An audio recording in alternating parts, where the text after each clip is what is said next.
Aesop's Fable, the Belly and the Members. Once upon a time, the different parts of the body were all working together in harmony. However, one day, the hands, feet, and mouth began to complain against the belly. They grumbled, saying, "All the work we do goes to the belly, and yet it just sits there, doing nothing. We gather food, we chew it, and we transport it, but the belly takes it all for itself without doing any work." The other body parts decided to stop supporting the belly. The hands refused to bring food to the mouth refused to chew, and the feet refused to move. The belly, left without nourishment, soon began to waste away. But as the belly grew weaker, so did all the other body parts. The hands, feet, and mouth became feeble and could no longer function properly. Eventually, they realized that, by helping the belly, they were actually helping themselves, as the nourishment provided by the belly was necessary for their own strength and well-being. They quickly resumed their duties, feeding the belly, and in turn, all the parts of the body returned to full health. Moral: all parts of a system must work together for the good of the whole. Only by working together can the greatest good for all be achieved.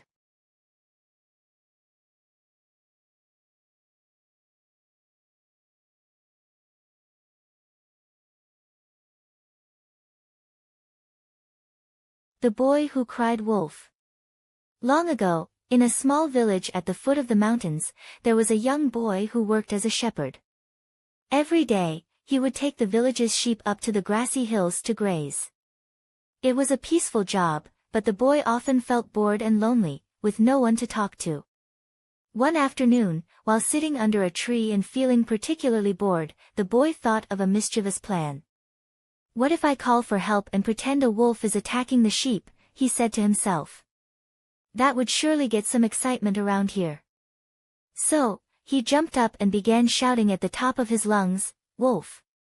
Wolf! A wolf is attacking the sheep!" The villagers heard his cries and came running up the hill, armed with sticks and tools to scare away the wolf. But when they arrived, they found no wolf at all, only the boy laughing. "There's no wolf," he giggled.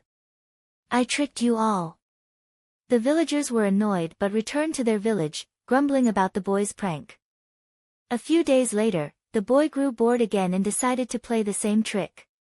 Once more, he shouted, "Wolf! Wolf!" And once again, the villagers came running. When they realized they had been fooled a second time, the villagers were angry.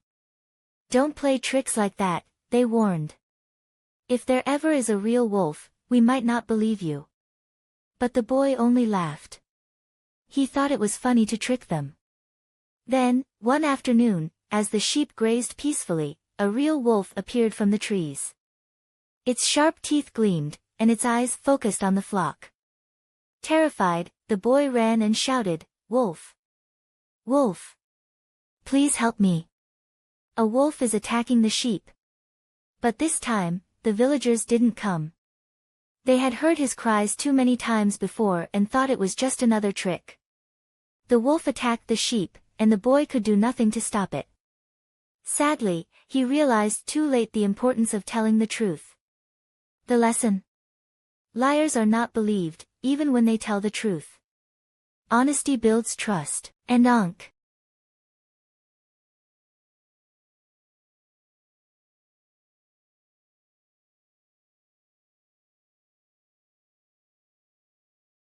Aesop's Fable, the Boasting Traveler. A man who had traveled to many places returned to his hometown and couldn't stop boasting about his adventures. One day, he gathered a crowd and began bragging about a remarkable feat he claimed to have achieved while in a distant land. "When I was in Rhodes," he said, "I made a tremendous leap that no one could match. Everyone in Rhodes admired me, and they challenged me to prove it again, but no one came close to my jump."